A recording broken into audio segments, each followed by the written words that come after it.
Welcome to Grit with Wisdom. This is the podcast that delves deep into the inner psyche of mountain bikers from all walks of life in order to discover the tools and the tactics that can help us have more fun out on the trails more often. Our aim here is to help you understand what it takes to push our own personal boundaries in the sport we love from a mental and emotional perspective. On today's episode, which is part 1 of 2, we decided to have some fun and mix things up a little bit. So we headed over to the BC Bike Show down in Vancouver to record a Voice of the People episode. The goal of this was to gain a broader insight into the mindset of a whole bunch of mountain bikers from all over Canada. So listen in as we ask riders for their perspective on a bunch of commonly debated topics like, are warm-up laps necessary? What are people's mental techniques for overcoming fear and doubt on the bike? How many bikes is too many? And what are people's stance on calling the last lap of the day? So listen in as we dive into these topics, plus a few more bonus questions I added in there. Enjoy. What's your attitude towards warm-up laps when you go riding? The warm-up, I just go, the faster the better. I would say don't do anything too fast. Oh, warm-up laps, pretty essential part of things, right? So like I like to do stretching and get warm before I get bodied on the ground, right? Easy and slow. Warm-up laps, I believe, is very important. Oh, warm-up laps are very needed. I feel like warm-up laps also can tell you like how the session is gonna go. When I'm riding, wherever I'm getting to is usually the warm-up. If I'm riding Whistler, I love to do like 1 or 2 before I get hit A-line or something like that. The warm-up laps is usually when, I know that the bike is good, so the bike is set up, and I'm just trying to gradually increase that level to where I'm comfortable doing some bigger stuff that I'm capable of. I do a lot of stretching, a lot of yoga and stuff, so I limber up to do a little stretching ahead of time. But warm-up laps are key. Like if you're not warm, what's the point? Yeah, so I just like to kind of get into the groove, do the tricks that I know I can do like every time, first try for sure. So just do like 360s, flips, some of my fun tricks I like to do. And that just kind of builds your confidence where the day goes on and also gets the muscles warmed up. Do you have any tips for overcoming fear or doubt on the bike? Less thinking, more doing. I would say just go for it. most of the time it's great to just follow someone in. Oh yeah, man, I have to go through that process like every day. So I break it down for myself as best I can. So I just kind of get into the routine of things, because with repetition you get better. And so my routine is, say like on that double flip right at the end, I'll shit in my pants. You can ride at Send Air. We have airbags. Honestly, just don't think about it. It's the most cliche thing to say, but Well, the one thing I've learned with mountain biking is the faster you ride something, the easier it is. And I find when I'm scared of stuff, I ride a lot slower and I'm not balanced. So I try and just pick that point of no return on a feature, ride into it, and realize that there is a mind-body separation for mountain biking. Yeah, really good insurance. That peace of mind, and then I send it. I love it. The fear of failing increases your chances of failing to begin with in the first place anyway, right? So if you believe you're going to do something, odds are you're going to do it. I've kind of figured out that there's like a 5-second window where you either commit or you don't commit. You kind of just have to give your balls a tug and go for it. Find it's just there's a certain mental state I get into that's very meditative. Well, I used North Shore Betty's tip that she gave at the library, the North Van Library, where she said, if you're not feeling it, don't do it. Besides pre-drinking? Pre-drinking, okay. No, I'm kidding. The biggest doubt for me, obviously, is always declines. And sometimes when I'm not sure about the decline, I'll hold back, dial it back, take her easy. You kind of got to use a bit of logic. So if you go into something and you've done airbag or the foam pit 10 times, and say you've landed 9 of those 10 times in the airbag or foam pit, you go, okay, what happened on the one I didn't land? And say, okay, just slip the pedal. So how bad can I get hurt if I slip the pedal on an actual landing? And then most times you'll find the answers in your head aren't actually as bad as your fear might be telling you. See, if you're going. What's your number 1 tip for staying focused during a ride? Just being really aware of everything you're doing, being aware of the conditions around you, the way your bike is set up, and then how you're being influenced by people around you. I'd say don't actually try. You gotta, it kind of comes to you. Don't sound ridiculous, If you have like a song you can sing to yourself in your head. You know, there's music.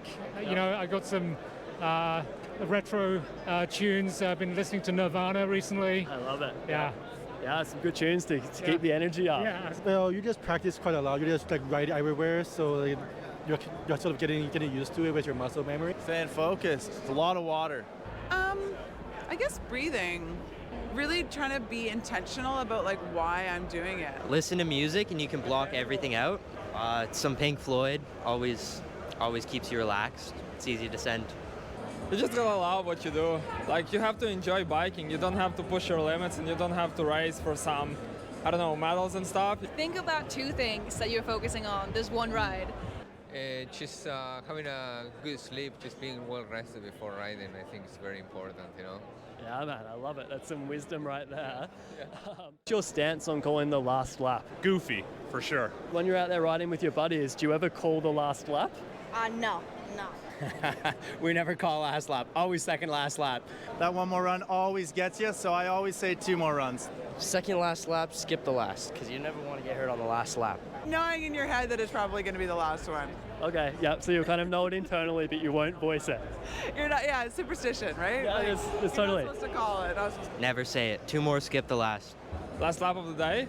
I love it. Yeah, by the end of the ride, I love to be completely dead, so I don't want to ride at all. Don't do it. Never call last lap. Don't do it. I love it.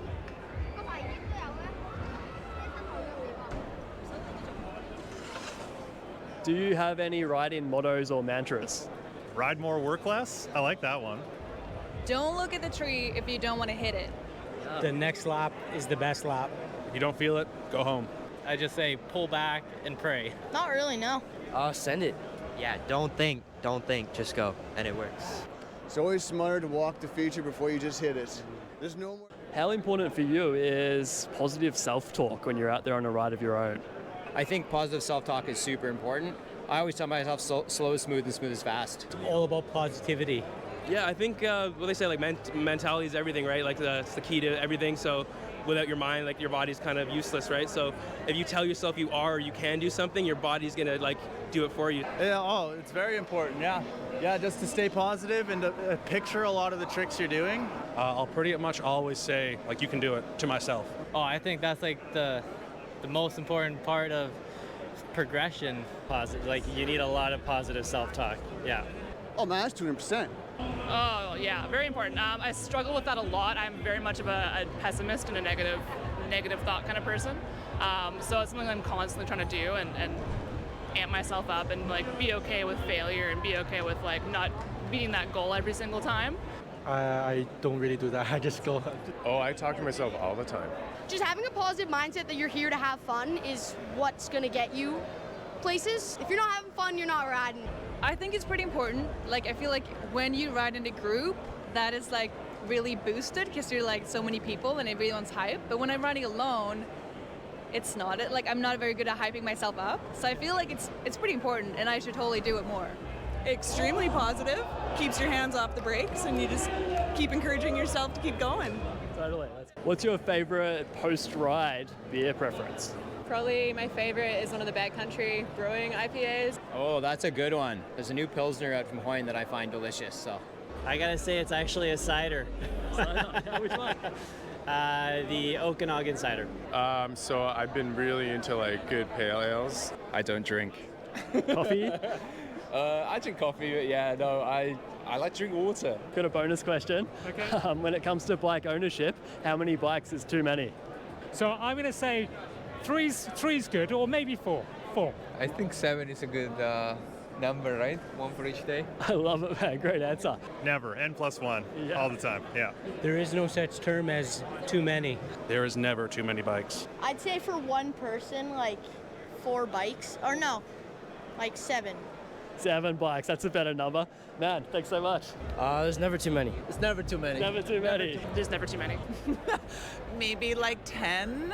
6. There is no limit. Well, you can never have enough bikes. There's really never too many bikes. My dream is probably to have a big garage where I have a full wall of different bikes of each style. Do you like biking? Then there's no bikes, there are too many. How many different features are there? How do you have road bike, gravel bike, mountain bike, enduro bike, downhill bike, e-bike, Gee, I think there's a folding bike over there, man. I'm limited. What's up, guys? Just one last thing before you hit the trails. If you enjoyed this podcast, please be sure to subscribe and don't be a stranger. I'd love to hear from you about any topics, particular episodes you enjoyed, and even about any guests that you'd like to hear me have on the show in the future.